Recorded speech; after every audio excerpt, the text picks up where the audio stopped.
Alright, it's time for drama updates. Please don't forget to subscribe my video.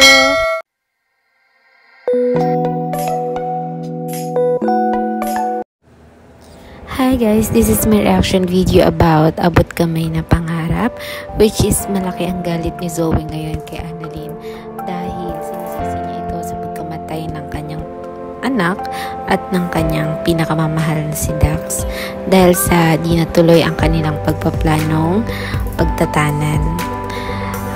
Ang nakakalungkod lang sa storya na to dahil may kita mo kung gaano kamahal ni Annalyn ang kanyang kapatid na siya pa ang naging masama sa sitwasyon. Siya ang sinisisi na dahilan ng pagkamatay na anak ni Zoe. Pero alam ko na may tao sa likod nito. Sabi nga ni Dax bago siya namatay, si Moira. So hindi narinig to ng ibang mga tao sa paligid dahil siya ay 50-50 na. At mukhang babalik nga si Moira sa ibang katauhan. Hindi natin alam kung ano ang magiging surprise ng ng movie na to, ng teleserye na to. So abangan natin kung ano ang magiging papel ngayon ulit ni Moira. Ay, ang masamang damo, ang tagal talagang mamatay.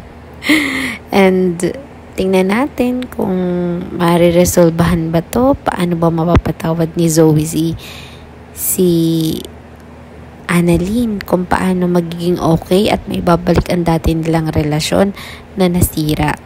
At nakakatuwa nga kasi na real talk ni Lynette si Zoe na wala naman talaga siyang dapat isiin sa mga nangyari dahil hindi naman to kasalanan ni Annalyn.